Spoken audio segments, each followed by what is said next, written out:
me. There you go. All right, I didn't. I knew you were there.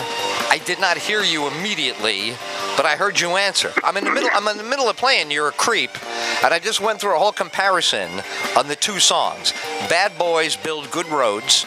I favor. That's my style of song. But I still tell everybody proudly, I was in the room when this "You're a Creep" was being learned, and you were thrilled with it. Now, my guess is this is still your favorite of your songs. It's the most recent success hit single time. Why do you mention it a lot? I love it.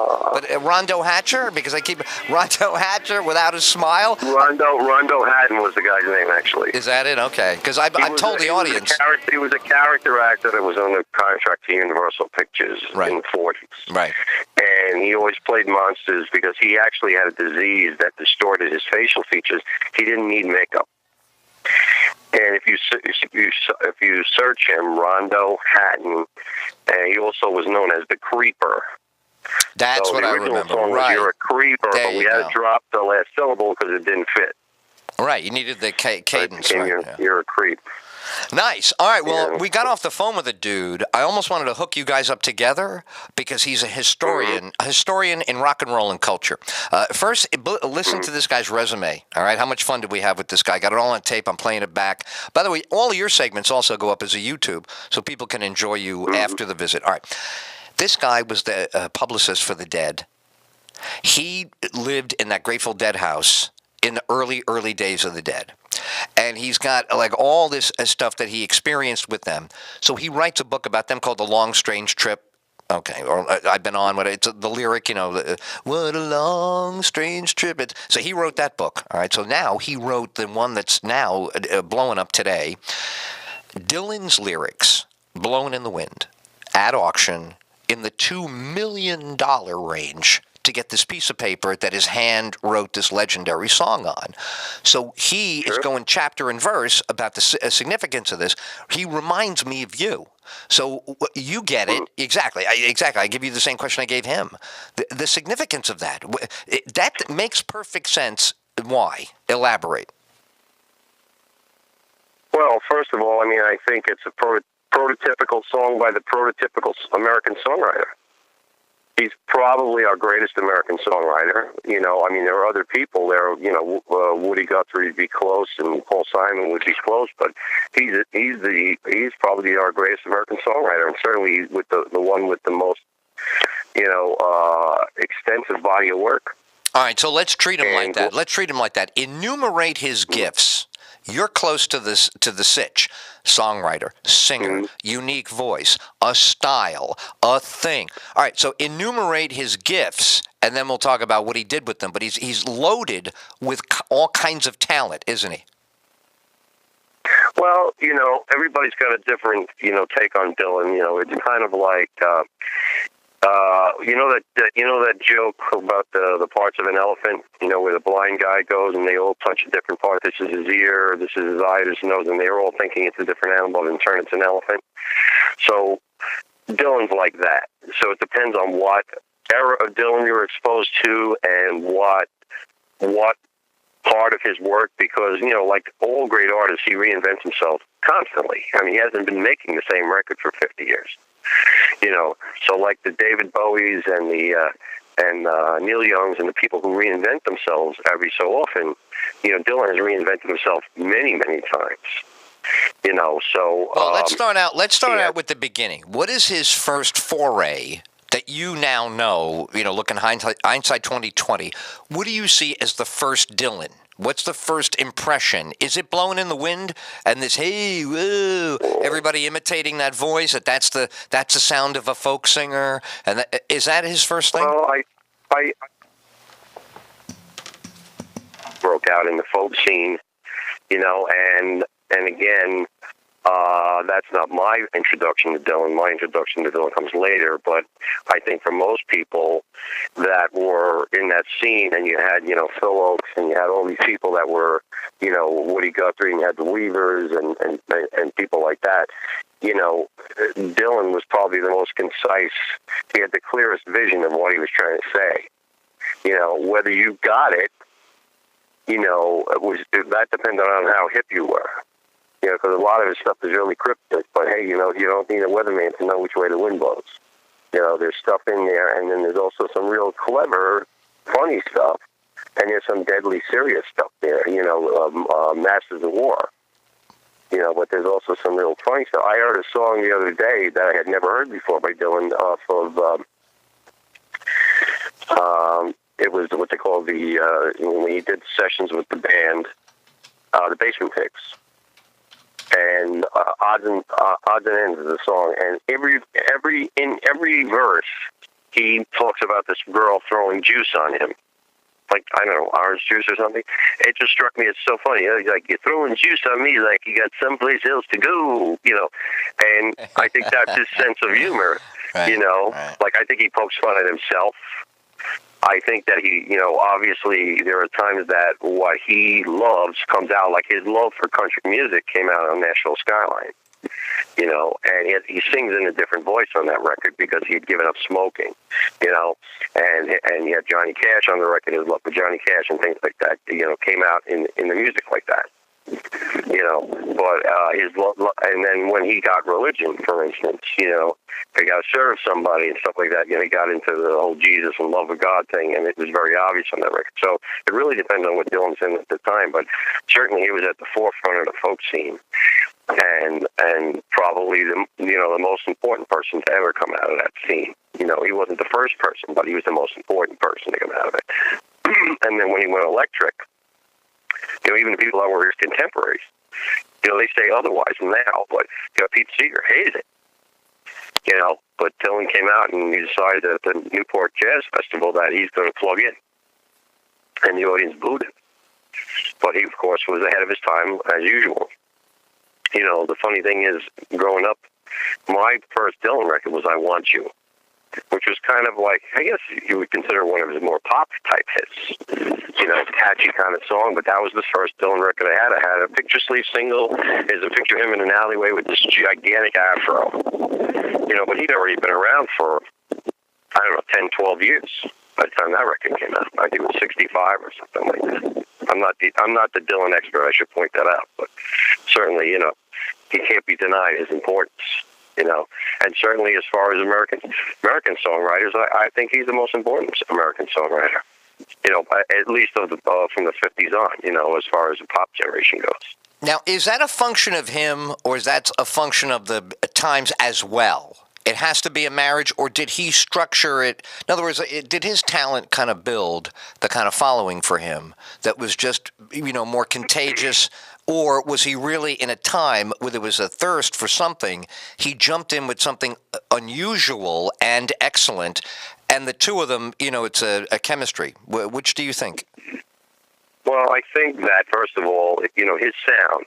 You know, people always look at, you know, these iconic figures through time and say, oh, look, you know, they're the architect of this sound.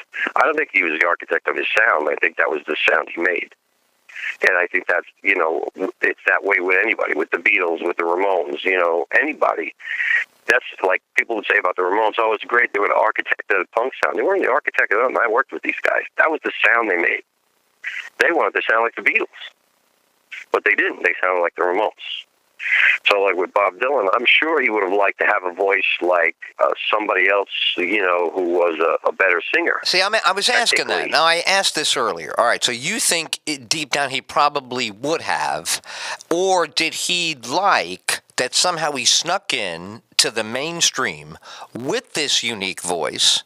And that was a big accomplishment, because I asked the author, I said, didn't it sound to you like he accentuated what was different about his voice? He played into his own stereotype, I felt.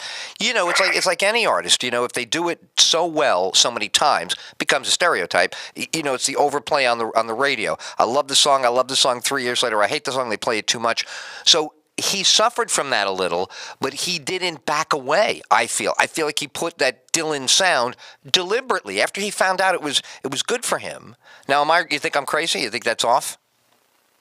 I think that, again, I think the sound he made was the sound he made, and I think there were times later in his career when he was iconic that he did ape himself deliberately. But I don't think that was the case in the beginning. You know, when you listen to the early records, and it's just his guitar and his voice. Even if you listen to something later on, like Knocking on Heaven's Door. Yeah. Which is, it's not, you're not going to sit there and say, okay, this guy sings like Pavarotti, or this guy plays the guitar like Jimi Hendrix. It's all the sum of the parts. It's funny. You use Pavarotti. I say that is part of Dylan. Dylan wasn't Pavarotti. Your point's correct. I'm not debating your point. I'm saying it's as unique. When they would put Pavarotti on a TV commercial or play him for 2 seconds in the mainstream media, instantly people go, oh, Pavarotti. They almost associated Pavarotti with the sound of opera for a point of time. So Dylan was like that too. In one instant, one syllable, and you're like, it's Dylan, turn it up. I don't know. Just like you might hear a new song you said yesterday by him. Never heard him do that exact song. It takes for you a nanosecond, just at the beginning of a consonant, you could know it's him. Well, I think that he's been parodied a lot. And I think at one point down the line, new generations sometimes hook onto the parody and don't realize the importance of the person. Like when they look at him now, he's very, if he's somebody growing up now, he's very old. He's not on the top of the charts. They don't get how important he was in the 50s, 60s, 70s, even into the 80s, and how important he is to other musicians. But, it's kind of like two examples I always say are Elvis Presley and James Brown. James Brown's been parodied so many times, and so many bad things happen at the end of his career that kids come up and go, "Hey, James Brown, get into the hot tub," like Eddie Murphy. Right. They don't realize that this is the guy when they had the riots and watched the mayor put him on TV and told you, listen, you got to tell your constituents to calm down. And he did, and they did. And that's how important he was, as far as a musician, but also how important, like, a guy like James Brown was in the black community, or a guy like Elvis, how great Elvis was in the beginning, because if all you know of Elvis is the stuff where he's really fat and he's in these, karate suits and stuff, you don't get the stuff that he did early on, or the 68 comeback special, or, because all you see are these movies on television, these terrible movies he made. You don't get the early records, and they don't play them that much on the radio, so you kind of don't get the importance of Elvis, how important and how cool he was. Let me, can I jump in? The same thing with Dylan happened with Dylan. I think Dylan became a character. If you, they had a thing years ago in the 80s called We Are the World, where all these celebrities sang on the record. Of course, yeah, sure. And when Dylan came to do his part, whatever it was, like one line, everybody's in one line, he couldn't get the rhythm right.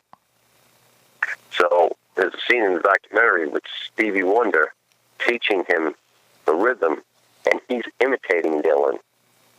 Oh, he did Dylan back to Dylan. He did Dylan back to. Yeah, I got you. I'm trying to help him. It's Stevie Wonder doing Dylan to Dylan. Wow, it's pretty interesting. That is. It's definitely an iconic sound. I mean, National Lampoon on their albums. Used to make fun of Dylan. Yeah, we're gonna do this. Right. That's what I remember. I mean, the guy was an amazing lyricist in the sense that, like, say, Chuck Berry was. People don't really realize, Chuck Berry, architect of rock and roll, but what a great lyricist he was. But Dylan, there's no throwaway line. Even when he does a throwaway line, it's classic. He's just got this, and I don't know that. I don't know how smart the guy is in real life. He's not a very good interview. You interview him, he's kind of quiet, and he'll say things and mumbles a lot and looks down and smokes cigarettes and what have you. But I think the guy's a hell of a lot smarter than what's on. And the other thing is he's got this really weird time signature. And I don't think it's actually like a correct time signature. It's very similar to what the early blues guys used to do. Because their time was off. And if you were a backing guy, you just had to follow him. And it's more like, well, yeah, this is, if we did it properly, this is the way it would be, but this is the way I do it, so you have to follow me. So his time signature is really, really, that's why a lot of people fail at covering Dylan. They don't get that part of it, or either that or they rearrange the song totally. Well, is he now unimitatable? I mean, at this point, you know what I mean? When I saw, was it the guy with the white stripes? What's his name? Jack White?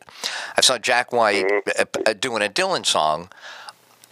It was Jack White-ized And then he did and then he did a Dylan like similar voice, and I was really uncomfortable with it. I was like, it doesn't sound like Bob Dylan at all. Yet he was doing something in his voice like an homage. It was meant well. I think it was a tribute to Dylan or something. Whatever.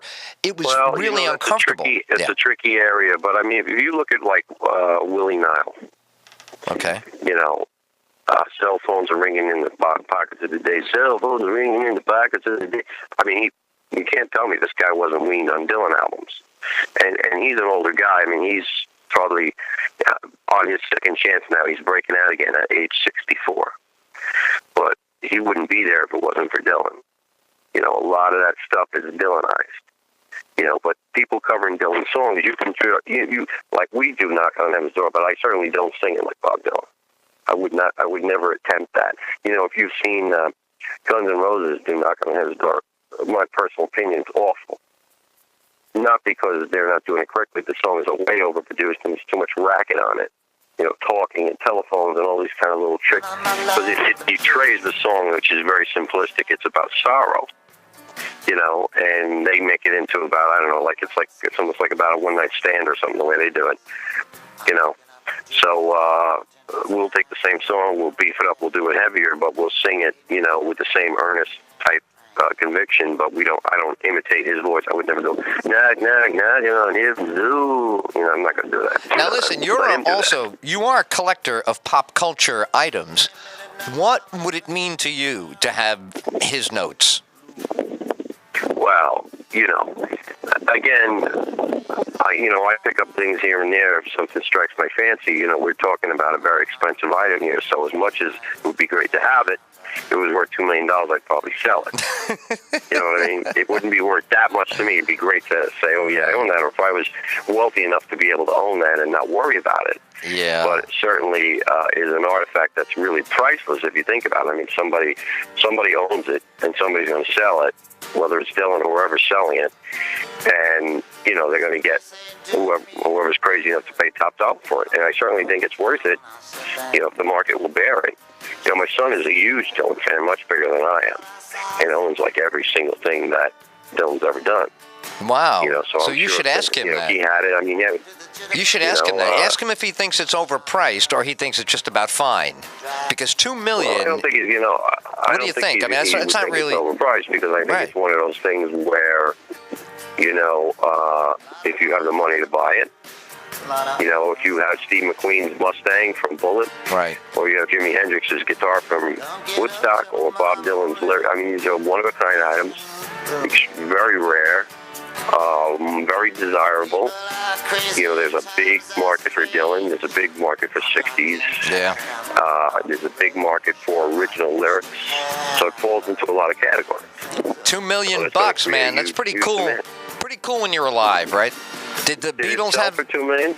It was starting out at 2. You want to bet it goes to 3? He's alive. The minute this poor guy passes away, that money doubles and triples. So I think it's going to go above 2. So it hasn't been sold yet.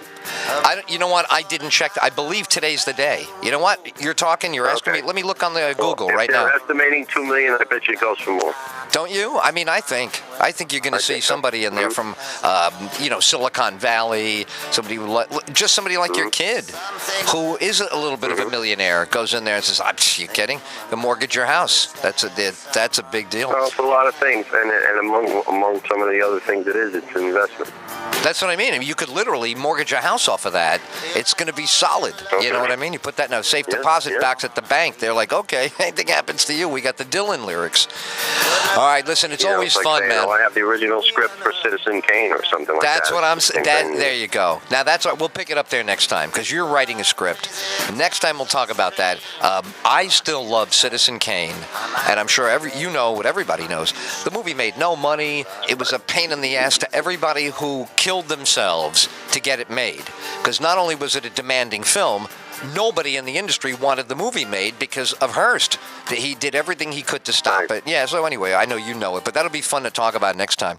All right, listen, so tell the audience before we go, is why "You're a Creep" is especially important to you. We were talking about Dylan, "Blowin' in the Wind." That's a signature song. Well, Is "You're a Creep" a signature song? In the same breath as Dylan. No, I'm just talking about your personal, in your repertoire.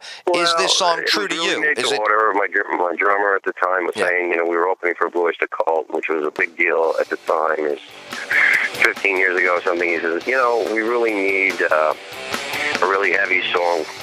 So I just came up with this rock riff, and I literally wrote the lyrics laying on my side in my den because the lyrics came off of the sides of the VHS tapes that were stacked in the shelf. So the whole first verse is just basically titles of songs, and I tied them together in sentences. But it's kind of a fun kind of thing. And so how did it go? All right. Backwards. All right, let me get it right then in my head. How does it go from Silvio says we need a rockin' song? How does it become a monster song or about monster movies? How does that happen? Well, that's just you. I'm writing this riff, and somehow I think I had Rondo Hatton on the brain for whatever reason. A movie was on that he was in or something, and it's a very syncopated kind of lyric in the verse because it matches up with the riff because the riff's like da da da da da, and I can hear the howling somewhere near dark. I can sense the Hollow Man in Gorky Park. So it was all these, just wordplay. And then we switched gears for the chorus. Did I see you in the movie? Did I meet you on the street? Did I see you in the movie? You're a creep. It was supposed to be about Rondo Hatton. I can sense the Hollow Man in Gorky Park. So I guess that's how, I was thinking about him, and the song was called "You're a Creep," and I was actually thinking of calling "You're a Creeper," but it was one syllable too much, so that came out immediately. And I wrote the riff, and I had no lyrics, and I was laying on the side there, and I said, the first tape was the howling. And I said, I can hear the howling somewhere near dark. Did I see you in a movie? I can sense the Hollow Man in Gorky Park. They literally were in line like that. You're a creep. It's a clash of the titans with some eight-legged freaks on this island earth, the Phantom Creeps. Those are literally all movie titles. And that's how it became about monsters. That's great. So you wrote a great song in the middle of kind of enjoying your natural thing that you love with monsters. See, that to me is interesting. Yeah. Right. That's your home base. That's your big thing is you love monsters and monster movies. You get a killer rock and roll tune out of it. And Silvio's like, write a rockin' song, and it comes out. Because I wouldn't, something as well as I do. All the other major songs written, Creep, Radiohead, etc., a 4-Day Creep, none of them are about the creep that you're the only one that has the creeper, the scary guy from the scary movie type of creep. Yeah, I don't know why. I may have seen something on him or an article on him. It was on my mind. Whatever, you did it. Who cares? He had a rough life, this guy. I said, I just died very young. And I said, he deserves his own song, Wow, you did it, man. And it's funny because a lot of people attached to it because of, they were fans of Rondo Hatton. Well, I'm glad you said it was Hatton. I've been saying Rondo Hatcher or whatever I've been saying for so long, so it's Hatton. I got it, yeah. Yeah, Rondo Hatton. And there's actually a website. There's some kind of Rondo Hatton Awards that they give out every year. Really? They give out, so I know I should bring the song over to them and put the music for their event. It's funny you say that. I'm thinking, the piano break? It kind of reminds me of I don't know, Elton John in the early days. A real rockin' hard piano like up on your face. That I could see. That's like a Madison Square Garden song to me. The piano's screaming. There's all that, chaos, and you know what I mean. It's still a narrative. That to me used to be a big deal. If they could take all that powerful stuff to make it go slamming around, and you're still getting a narrative along the way. You're a creep. And it took like 7 years to get the song recorded. Really? So I mean, I think it was written in 2002. It was. That's the day I went to band practice, right? I think 13 Bones. It ended up on 13 Bones, so that was like 2009. So it got worked out in the clubs. That song really got worked out. But I have to say that song is almost exactly the way I wrote it day one. Lots of songs transform over time. That song really hasn't changed at all. That song is really exactly the way I wrote it. How did 13 Bones get to be a title track? Because I'm about to play it on our exit, but how does that get to be the name? And what is the song narrative about? I'm going to play it again like that. Well, we were doing that album, the 13 Bones album. And originally, the album was called Bad Boys Feel Good Roads. And we had recorded almost all the album. I think about, I want to say there were like 11 songs done. And I came up with 13 Bones because I had to listen to Creedence. But I was listening to a lot of their obscure, spookier type songs, not the Proud Mary stuff, but stuff like Run Through the Jungle, It Came Out of the Sky, Walk on the Water, Sinister Purpose, Tombstone Shadow. He's got a big, John Fogerty has a big obsession with supernatural as well. So when I was listening to that, I came up with this riff, and again, I started to rattle off talismans in the song. And I was, I'm not always great at remembering the lyrics to my songs, but got 13 bones of evil. I came up with that. I don't know where that line came from. Got a monkey's paw. I got a magic 8-ball. Don't do nothing at all. Put these cuts in it, put these Creedence kind of riffs in it, and at the end of the song, it's because Creedence was referred to as swamp rock. At the very end, we did 2 bass parts going. Mac and I are both playing bass at the end. And when we put the guitar solo in at the end, I wanted it to be single notes that we would record, and then we would fool around with the volume so that it would kind of be like the lights in the swamp. When you look at the lights in the swamp at night, and you see the lightning bugs and all that kind of thing. Right. So that's really why we did that kind of effect. But it was like a kind of a Creedence tribute. And then, of course, what happened was Pete was like, "Well, we got to call the album 13 Bones because this is definitely the lead-off track." And he goes, "Well, you got one other problem." I said, "What's that?" He goes, "Well, now you have 12 songs. You can't have an album called 13 Bones have 12 songs. You need the 12 songs." 13 song. So the last song was Gone, Gone, Gone, which was done very quickly. Are you serious? And most of the... Are you serious? Yeah, Gone, Gone, Gone was On the Run. You did that in a hurry. That is a kick-ass. We use that song all the time on the show. That's one of the great closing songs for any show, any movie, any television show. Anyway, sorry to interrupt. Tell me, how did that happen so fast? And what happened there is most of the band members were nowhere to be found, and I had to get this out. So I think that it's only John Burke on keyboard, Silvio on drums, and I played the lead, rhythm, and bass on that song. And then we got a bunch of people to do the background vocals, so I have some friends and a bunch of people, and I think Tom Tully and Peter are in there doing that. But not everybody was around to do that track. So that track has been very quickly on the fly, and actually that's one of my favorites. Sometimes when I work that way, I enjoy those more, but yeah, I like that one myself. Now, how about Barroom Musician in terms of where that stacks up with you?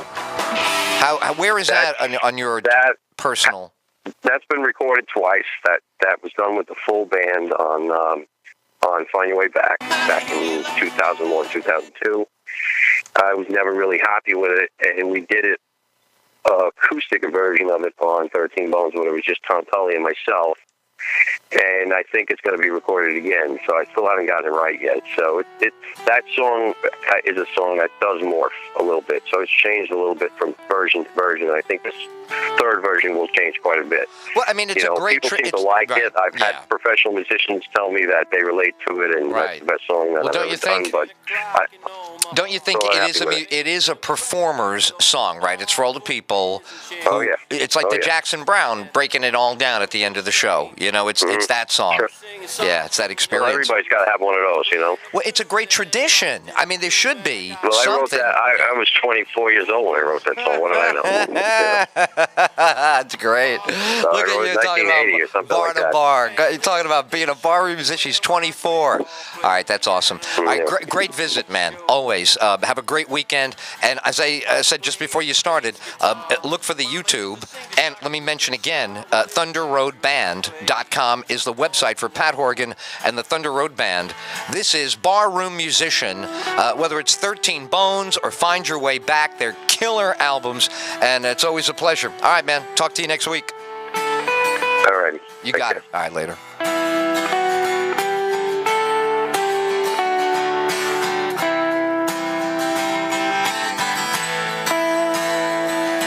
It's 10:45 in the